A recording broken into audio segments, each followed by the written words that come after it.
ಪ್ರೇಮನಾಥ್ ಅವರೇ, ನಿಮ್ಮ ಸಂದರ್ಶನದ ಕೊನೆಯ ಘಟ್ಟಕ್ಕೆ ಬಂದಿದ್ದೀವಿ. ಓಕೆ. ರಾಜ್ಕುಮಾರ್ ಎಲ್ಲೋ ಇದ್ದರು, KMF ನಂದಿನಿ ಎಲ್ಲೋ ಇತ್ತು. ಆ ಎರಡನ್ನ ಕನೆಕ್ಟ್ ಮಾಡೋದಕ್ಕೆ ನೀವು ಒಂದು ಸೇತುವೆ ಅದು ಇವತ್ತು ಇಡೀ ಒಂದು ದೇಶದಲ್ಲಿ ಹೆಮ್ಮೆಯಾಗಿ ನಂದಿನಿ ಬೆಳೆದು ನಿಂತಿದೆ. ಬಹುಶಃ ರಾಜ್ಕುಮಾರ್ ಅವರ ಒಂದು ಸಹಯೋಗ, ಅವರ ಒಂದು ಶುಭ ಹಾರೈಕೆ ಜೊತೆಗೆ ಆಶೀರ್ವಾದ, ಕಾಲ್ಗುಣ ಅಂತಲೇ ಹೇಳ್ಬೋದು, ಇವೆಲ್ಲವೂ ಸೇರಿ ಅದು ಆ ಒಂದು ಮಟ್ಟಕ್ಕೆ ಬೆಳೆದಿದೆ. ನೋಡಿ ಸರ್, ಅಣ್ಣ ಅವರು ಒಬ್ಬರು ಮಾಡಿದ್ರು ಉಚಿತವಾಗಿ. ಇದು ಇಂಡಿಯಾದಲ್ಲೇ, ಕರ್ನಾಟಕ ಒಂದೇ ಅಲ್ಲ, ನಾವು ಕೆಲವು ಗೊತ್ತಿಲ್ಲದವ್ರಿಗೆ ಇದೇನೋ ಅಣ್ಣವ್ರದ್ದೇನೋ ಅನ್ಕೋತಾರೆ, ಮಹತ್ವ ಗೊತ್ತಾಗಲ್ಲ. ನೀವು ಯೋಚನೆ ಮಾಡಿ, ಅಥವಾ ಯಾವುದೇ ಪರಿಶೀಲನೆ, ನನಗಂತೂ ವರದಿ ಯಾವುದೂ ನೋಡಿಲ್ಲ, ಯಾವುದೇ ನಟ ಅಥವಾ ಸೆಲೆಬ್ರಿಟಿ ಉಚಿತವಾಗಿ ಒಂದು ಸಹಕಾರಿ ಸರ್ಕಾರದಕ್ಕೇನೋ ಒಂದು ಮಾಡಿದಾರ ಅನ್ನೋ ಗೊತ್ತಿಲ್ಲ, ಸರ್ಕಾರದಕ್ಕೂ ಮಾಡಿದ ಅಂತ ಜ್ಞಾಪಕ ಇಲ್ಲ, ಉಚಿತವಾಗಿ ಯಾರೂ ಮಾಡೋದಂತ ಉದಾಹರಣೆ ಇಲ್ಲ. ಆದರೆ ಸಹಕಾರಿ ರೈತರದ್ದು ಸಹಕಾರಿ ಅಂದರೆ ಬೇರೆ, ಸರ್ಕಾರದ್ದಲ್ಲ ಇದು. ಸಹಕಾರಿ ಅಂದರೆ ರೈತರದ ಒಂದು ಕೋಆಪರೇಟಿವ್ ಸಂಸ್ಥೆ, ಸರ್ಕಾರದ ದುಡ್ಡು ಬರಲ್ಲ ಇದಕ್ಕೆ, ಈ ರೈತರೇ ಮ್ಯಾನೇಜ್ ಮಾಡಬೇಕು. ಅಧ್ಯಕ್ಷ ಕೂಡ ರೈತರ ಪ್ರತಿನಿಧಿ. ಅಂಥ ಒಂದು ಸಂಸ್ಥೆಗೆ ಉಚಿತವಾಗಿ ಪ್ರಚಾರ ಮಾಡಿ ರಾಜ್ಕುಮಾರ್ ಮಾಡಿದ್ರಾ? ಅದಾದಮೇಲೆ ಯಾರು ಮಾಡಿದ್ರು? ನಾವು ಉಪೇಂದ್ರಾಗೆ, ನನಗೆ ಅವರು ನನ್ನ ಸ್ನೇಹಿತರು, ಅವ್ರಿಗೆ ಅಣ್ಣವ್ರು ಮಾಡೋದು ಅಂತ ಹೇಳಿದಾಗ ಅವರು ಒಂದು ಘಟ್ಟದಲ್ಲಿ ಮೈಸೂರಲ್ಲಿ 2002ನಲ್ಲಿ ನಾನು ಫ್ರೀಯಾಗಿ ಮಾಡ್ತೀನಿ ಅಂತ ಹೇಳಿದ್ರು. ಅವ್ರು ಇನ್ನೊಂದು ಯಾವುದೋ ಲಿಕ್ಕರಿಗೆ ಮಾಡಿದ್ರು, ತಮಾಷೆ ಮಾಡಿದೆ, ಲಿಕ್ಕರಿಗೆ ಮಾಡಬಾರ್ದಾಗಿತ್ತು ಅಂತ ಹೇಳಿದೆ, ಸ್ನೇಹಿತ ಆಗಿ ತಮಾಷೆ ಮಾಡಿದೆ. ಲಿಕ್ಕರಿಗೆ ಮಾಡಿದ್ರೆ ಎಲ್ಲ ಬೈಕತ್ತಾರೆ ಪೇರೆಂಟ್ಸ್, ಅವ್ರು ಕುಡಿಬೋದು, ಪೇರೆಂಟ್ ಕುಡಿಬೋದು, ಮಕ್ಳಿಗೆ ಕೆಡಿಸ್ದ ಅಂತ ನಿನ್ನ ಬೈಕತ್ತಾರೆ ಅಂದ. ಏನು ಮಾಡಲಿ, ನನಗೆ ನಂದಿನಿಗೆ ಮಾಡು ಫ್ರೀಯಾಗಿ ಅಂತ ಹೇಳಿದೆ. ಬಟ್ ದುಡ್ಡು ಕೊಡೋಕ್ಕಾಗಲ್ಲ ಅಂತ. ಮಾಡ್ತೀನಿ ಪ್ರೇಮ್, ನೀವು ಓಕೆ ಮಾಡಿ ಅಂತ ಪಾಪ ಹೇಳಿದ್ದಂಗೆ ನೆಕ್ಸ್ಟ್ ಡೇನೇ ಪಾಪ ಒಪ್ಕೊಂಡು ಮಾಡಿಬಿಟ್ರು. ಅದು ಉಪೇಂದ್ರಗೆ, ಅಂದರೆ ಅಣ್ಣವರಿಗೆ ಇರೋದು ಇದನ್ನು ಉದಾಹರಣೆನ ಇಟ್ಕೊಂಡು ಅವರು ದೊಡ್ಡತನ ತೋರಿಸಿದ್ರು. ಬರೀ ಅವ್ರಿಗೆ ಮಾಡಿದರೆ ಅವರು, ನಾನು ಕೇಳೋಕ್ಕಾಗ್ತಿರ್ಲಿಲ್ಲ ಕಮರ್ಷಿಯಲ್ ಆಗಿ. ಈಗ ಅವ್ರು ಕಮರ್ಷಿಯಲ್ ಇರ್ತಾರೆ, ನಾವೆಲ್ಲರೂ ಕೇಳೋಕ್ಕಾಗಲ್ಲ. ಬಟ್ ಅವರು ಅದನ್ನು ಫಾಲೋ ಮಾಡಿದ್ರು. ಆಮೇಲೆ ಪುನೀತ್ದ ಅವನು ಪೀಕಲ್ಲಿ ಬಂದಾಗ ನಮ್ಮ ಅಧ್ಯಕ್ಷರು ಸೋಮಶೇಖರ್ ರೆಡ್ಡಿ ಅವ್ರಿಗೆ ಮಾಡಿಸ್ಬೇಕು ಅಂತ ಇತ್ತು. ನಾನು ಶಿವಣ್ಣ, ನಮಗೂ ಆಸೆ ಇದೆ, ಅಣ್ಣ ಅವ್ರದ್ದಾದ್ಮೇಲೆ ಉಪೇಂದ್ರ ಆದಮೇಲೆ ಎಲ್ಲ ಮಾಡಿಸ್ಬೇಕು. ನನಗೂ ಆಸೆ ಇತ್ತು, ಹೇಳಿದೆ. ಅವರು ಸೋಮಶೇಖರ್ ರೆಡ್ಡಿ ಓಕೆ ಅಂತ ಹೇಳಿದ್ರೆ ಪುನೀತ್ಗೆ ಕೇಳಿ, ಪುನೀತ್ನು ಅಪ್ಪಾಜಿ ಫ್ರೀಯಾಗಿ ಮಾಡಿದರೆ ನಾನು ಫ್ರೀಯಾಗಿ ಮಾಡ್ತೀನಿ ಅಂತ ಹೇಳಿದ್ರು. ಅದು ಹೆಂಗೆ ಕಂಟಿನ್ಯೂ ಆಯಿತು ಅಂತ. ಸೊ ಫ್ರೀಯಾಗಿ ಮಾಡಿದ್ರು. ಅದು ಏನು ಕಡಚಾರಕ್ಕೆ ಮಾಡಲಿಲ್ಲ. 3 ದಿವಸ ಕಾಲ್ ಶೀಟ್ ಕೊಟ್ಟರು. ಮಧುಗಿರಿ ಬೆಟ್ಟಕ್ಕೆ ಬಂದು ಅಲ್ಲಿ ಬೆಟ್ಟ ಹತ್ತಿ ಆ್ಯಡ್ ಶೂಟ್ ಮಾಡಿದ್ರು. ಅದು 2 ಸರಿ ಮಾಡಿದ್ರು. ಬೇರೆ ಅದೇ ಒಂದು ದಿವಸ ಇಲ್ಲೇ ಬೆಂಗಳೂರಲ್ಲಿ ಮುಗಿಸಿ ಏನೋ ಒಂದು ವಿಡಿಯೋ ಮಾಡ್ಕೊಂಬಿಡಿ ಸಾಕು ಅಂತ ಹೇಳಿದ್ರು. ಏನೋ ಒಂದು ಪ್ರಾಡಕ್ಟ್ ಇಟ್ಕೊಂಡು ನಂದಿನಿ ತಗೊಳ್ಳಿ ಅಂತ ಹೇಳಿದ್ರು. ಹಂಗೆ ಮಾಡಲಿಲ್ಲ ಅವರು, ಸ್ಟೋರಿಗೆ ಮಾಡಿದ್ರು. So greatness of Puneeth also. Next Shivanna ಮಾಡಿದ್ರು. ಅವರು ನನಗೇನೋ ಬೇಡ ಅಂತ ಹೇಳಿದ್ರು ಈಗ ಲಾಸ್ಟ್ ಇಯರಲ್ಲಿ. ಸೊ ಅದು ಇನ್ನೂ ಟೆಲಿಕಾಸ್ಟ್ ಆಗಬೇಕು. ಚೆನ್ನಾಗಿ ಮಾಡಿದ್ದಾರೆ, ತುಂಬ ಚೆನ್ನಾಗಿ ಮಾಡಿದ್ದಾರೆ. ಅಣ್ಣ ಅವ್ರದ್ದು, ಅವ್ನ ಡೈರೆಕ್ಟ್ರು ಕೂಡ ನಾವು ಮಹೇಂದ್ರ ಸಿಂಹ ಅದಕ್ಕೆ ಕ್ಯಾಮ್ರಾ ಇದು. ಅಣ್ಣ ಅವ್ರದ್ದು ಫೋಟೋ ತೋರಿಸಿ ಪುನೀತದ ಲಿಂಕ್ ಕೊಟ್ಕೊಂಡು ಹಸುನ ತೋರಿಸಿ ಶಿವಣ್ಣನ ಲಿಂಕ್ ತೊಗೊಂಡಿದ್ದಾರೆ. ಶಿವಣ್ಣ ಹಂಗೆ ಹೇಳ್ತಾರೆ, ನಾನು ಕುಟುಂಬ, ನಂದಿನಿ ಕುಟುಂಬ ಅಂತ ಹೇಳ್ತಾರೆ. ತುಂಬ ಚೆನ್ನಾಗಿ ಮಾಡಿದ್ದಾರೆ. ಆ ಥರ ನೋಡಿ, ಅದು ಇಡೀ ದೇಶದಲ್ಲೇ ರಾಜ್ಕುಮಾರ್ ಅವರೊಬ್ಬರೇ ಮಾಡಲಿಲ್ಲ, ಅವರಿಂದ ಒಂದು 3-4 ಜನ ಸೆಲೆಬ್ರಿಟೀಸು ಉಚಿತವಾಗಿ ಮಾಡೋದು, ಸಹಕಾರಿ ರೈತರ ಪರವಾಗಿ ನಿಂತು ಮಾಡೋದು ಇಡೀ ಭಾರತದಲ್ಲಿ ಇವರೊಬ್ಬರೇ. ನಾನು ವಿಶ್ವ ಅಂತಲೇ ಹೇಳ್ಬೋದು, ಯಾರು ಮಾಡಿಲ್ಲ ಇದನ್ನು, ವಿಶ್ವದಲ್ಲೂ ಯಾರೂ ಮಾಡಿಲ್ಲ.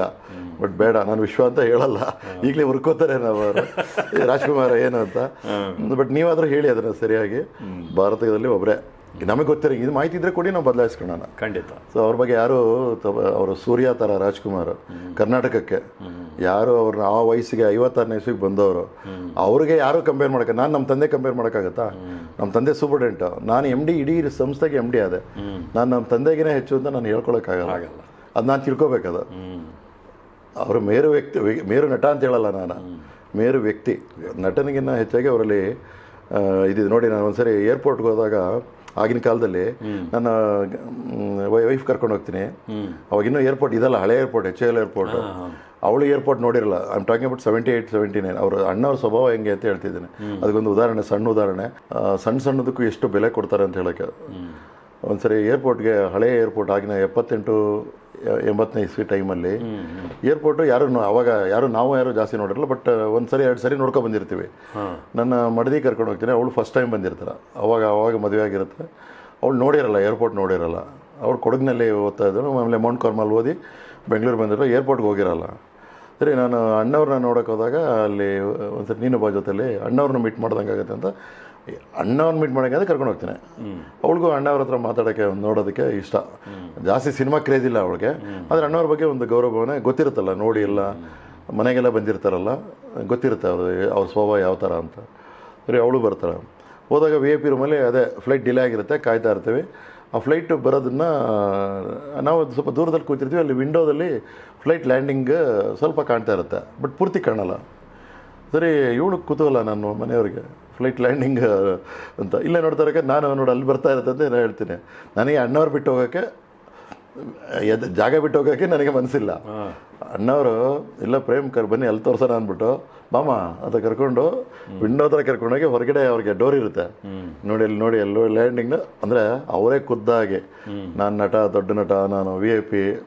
ಅಲ್ಲಿ ಇನ್ನೂ ಕೆಲವರು ಬೇರೆಯವರು VIP ಯಾರೋ ಇವ್ರು ಇರ್ತಾರೆ, ಫಾರಿನರ್ಸ್ ಯಾರೋ ಇರ್ತಾರೆ, ಟಾಪ್ ಯಾರೋ ಸೆಕ್ರೆಟರಿ ಯಾರೋ IAS ಯಾರೋ ಇರ್ತಾರೆ. ಇವರು ಅದಕ್ಕೆ ಯಾರಿಗೂ ಸಂಕೋಚ ಇಲ್ಲದೆ ನಾನು ತೋರಿಸಿ ಅಲ್ಲೋಗಿ ತೋರಿಸಿ ಅಂತ ಹೇಳ್ಬೋದು. ಅವರೇ ಖುದ್ದಾಗಿ ಕರ್ಕೊಂಡೋಗಿ ತೋರಿಸ್ತಾರೆ. ಮನೆಗೆ ಇದು ಒಂದು ಮನೆಗೆ ಹೋಗಿ ಅವರು ಮನೆಗೆ ಹೋದರೆ ಅವರು ಈಗ 3-4 ಜನ ಹೋಗ್ತೀವಿ ಅಂತ ಇಟ್ಕೊಳ್ಳಿ. ಮನೇಲಿದ್ರೆ ನನ್ನ ಪಕ್ಕ ಇಲ್ಲೇ ಬನ್ನಿ ಅಂತ ಕೂರಿಸ್ಕೋತಾರೆ.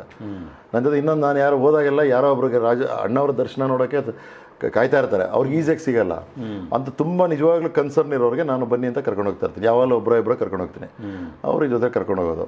ಅವ್ರು ಕರ್ಕೊಂಡು ಹೋದಾಗ ಅಣ್ಣ ಇವ್ರಿಗೆ ಅದು ಪರಿಚಯ, ಅವ್ರನ್ನ ಪಕ್ಕದಲ್ಲಿ ಅವರು ಚೇರ್ ಇಲ್ಲ ಅಂದರೆ ಸರ್ವೆಂಟ್ ಕರೆಯಲ್ಲ, ಅವರೇ ಹೋಗಿ ಅಲ್ಲಿ ಪಕ್ಕದ ಹಾಲಲ್ಲಿ ಇರುತ್ತೆ, ಅಲ್ಲಿ ಹೋಗಿ ಮುಂದ್ಗಡೆ ಇದಕ್ಕೆ ರೂಮ್ಗೆ ಅವರೇ ತರ್ತಾರೆ. ಆ ಥರದ್ದು ಸ್ವಭಾವ ಅವರು. ಆಯಿತಾ, ಈ ಚೇರ್ ಹಾಕೋಕ್ಕೂ ಕೂಡ ನಾವು ಅಸಿಸ್ಟೆಂಟ್ ಕರಿತೀವಿ. ಒಂದ್ಸರಿ ನನ್ನ ಮಗನ ಕರ್ಕೊಂಡು ಹೋಗ್ತೀನಿ. ಮಗನ ಬಗ್ಗೆ ಭಾಳ ಅಭಿಮಾನ ಮೊದಲಿಂದ. ಅವನ ಮಗ ಹುಟ್ಟಿದಾಗಿಂದ ನೋಡಿದ್ದಾರೆ, ಹಂಗೆ ಅವ್ನು ಬರ್ತಾ ಇರ್ತಾನೆ. ಒಂದ್ಸರಿ ಸಣ್ಣಾಗಿರ್ತಾನೆ ತುಂಬ. ಈಗ ಮೋಸ್ಟ್ಲಿ ಅವನು SSLC ಟೈಮು. ಯಾಕೆ ಸಣ್ಣಾಗ್ತಿದ್ಯಾ ಅಂದಾಗ ನಾನು ಹೇಳ್ತೀನಿ ಊಟ ಸರಿಯಾಗಿ ಮಾಡ, ಎಲ್ಲ ಊಟ ಕಮ್ಮಿ ಎಲ್ಲ ಇದು ಅಂತ.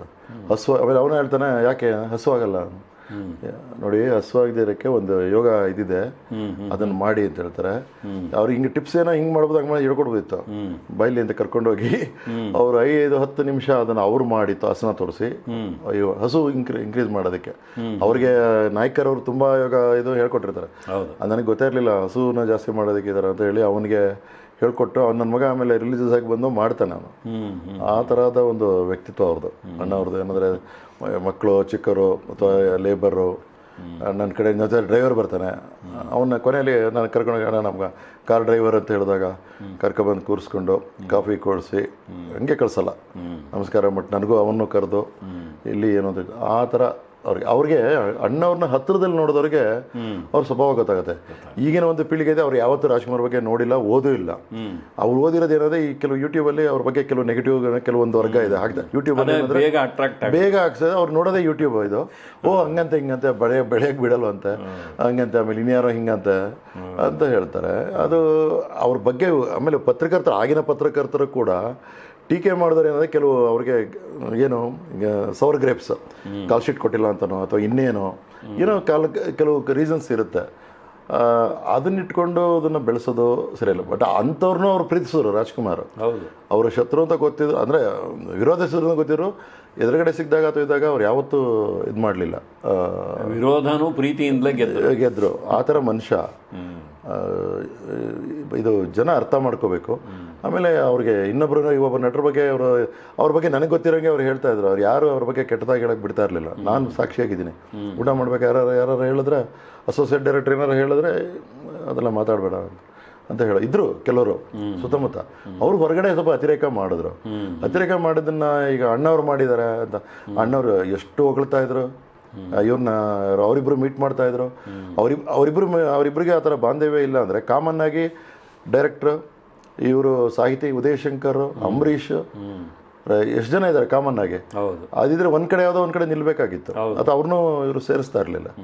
ಆ ಥರ ಇಲ್ವೇ ಇಲ್ಲ. ಇದು ಒಂದು ವರ್ಗ ಇದೆ. ಆಮೇಲೆ ಇದು ಯೂಟ್ಯೂಬ್ ವರ್ಗ ಅಂತಿದೆ. ಅವ್ರಿಗೇನಂದ್ರೆ ಅಣ್ಣವ್ರ ಬಗ್ಗೆ ಬರೆದ್ರೆ ಇದು ವ್ಯೂಸ್ ಜಾಸ್ತಿ ಬರುತ್ತೆ. ಅದು ಒಳ್ಳೇದೋ ಕೆಟ್ಟದ್ದು ನೋಡೋಣ. ನಾನು ನೋಡ್ತೀನಿ ಏನು ಬರ್ದಾನಪ್ಪ ಇವನು ಅಂತ ಹೇಳ್ಬಿಟ್ಟು ಇಲ್ಲದ ಬರೀತಾರೆ. ಯಾವುದೋ ಒಂದು ಹೆಣ್ಣಿನ ಬಗ್ಗೆ ಬರೀ, ಅದು ನಿಜನೋ ಸುಳ್ಳು ಅದ್ರ ಬಗ್ಗೆ ಹೇಳಲ್ಲ. ಆ ಹೆಣ್ಣಿನ ಬಗ್ಗೆ ಬರೀಬೇಕಾದ್ರೆ ಇನ್ನೊಂದು ಹೆಣ್ಣಿತ್ತಲ್ಲ, ಪಾರ್ವತಮ್ಮನವ್ರ ಬಗ್ಗೆ ಯಾಕೆ ಯೋಚನೆ ಮಾಡಲ್ಲ? ನಾನೊಂದು ವ್ಯಾಲಿಡ್ ಪಾಯಿಂಟ್, ನಿಮ್ಮ ಅದನ್ನ ಹೆಂಗೆ ಯೂಸ್ ಮಾಡ್ತಾರೋ ಗೊತ್ತಿಲ್ಲ. ಇವ್ರಿಗೆ ಮದುವೆ ಆಗಿದೆ, ಮಕ್ಕಳಿದ್ದಾರೆ, ಇನ್ನೊಂದು ಹೆಣ್ಣು ಯೋಚನೆ ಮಾಡಬೇಕಲ್ವಾ?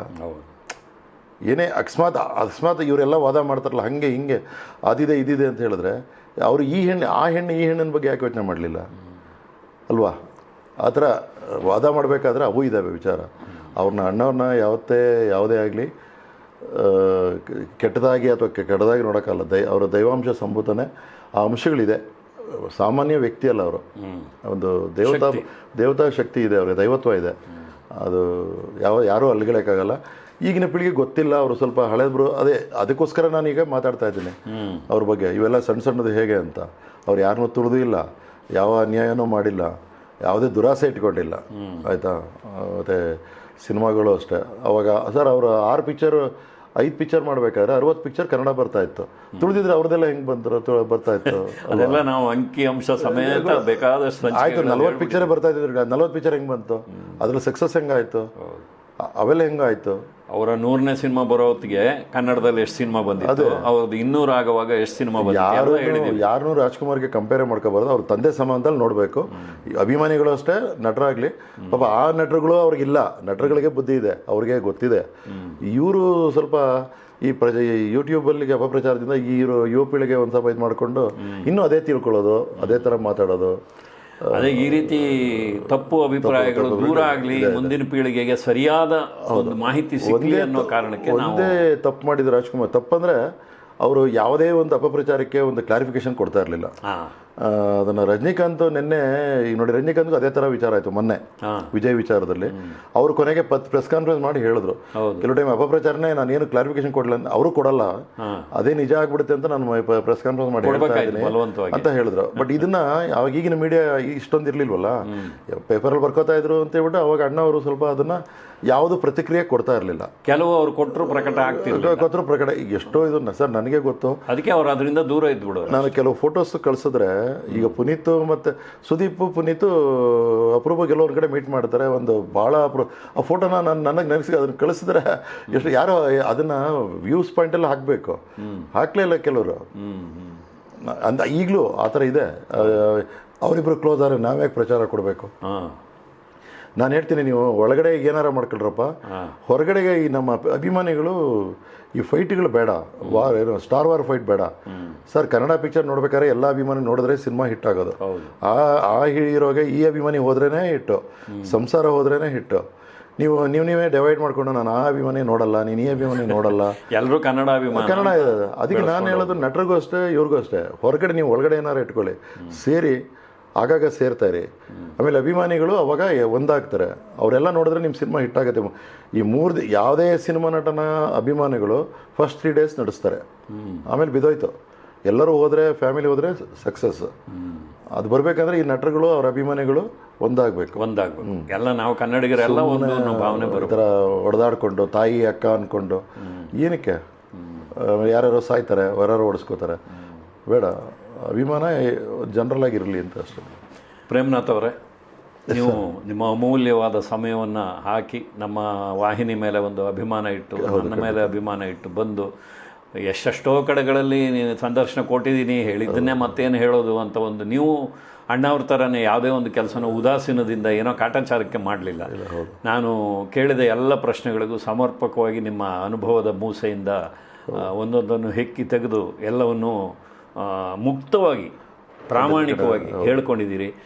ಈ ರೀತಿಯ ಸಂದರ್ಶನಗಳಿಂದ ರಾಜ್ಕುಮಾರ್ ಅವರ ಹತ್ತಿರದಲ್ಲಿ ಇದ್ದು ಅವರನ್ನು ನೋಡಿದ ನಿಮ್ಮಂಥವರಿದ್ದ ವಿಚಾರಗಳು, ಸತ್ಯವಾದ ವಿಚಾರಗಳು ಆಚೆ ಬಂದರೆ ಮುಂದಿನ ಪೀಳಿಗೆಗೆ ರಾಜ್ಕುಮಾರ್ ಅಂದರೆ ಏನು, ಕನ್ನಡ ನಾಡಿಗೆ ರಾಜ್ಕುಮಾರ್ ಅವರು ಯಾಕೆ ಮುಖ್ಯ, ನಾವು ಯಾಕೆ ಅವ್ರನ್ನ ನೆನೆಸ್ಕೋಬೇಕು, ಪ್ರಾತಸ್ಮರಣೀಯರು ಅಂತ ಯಾಕೆ ಕರಿತೀವಿ, ಈ ಒಂದು ಅಂಶಗಳು ಜನಗಳಿಗೆ ತಲುಪುತ್ತೆ ಅನ್ನುವ ಕಾರಣಕ್ಕಾಗಿ ನಾವು ನಿಮ್ಮಂಥವ್ರನ್ನ ಸಂದರ್ಶನ ಮಾಡ್ತೀವಿ.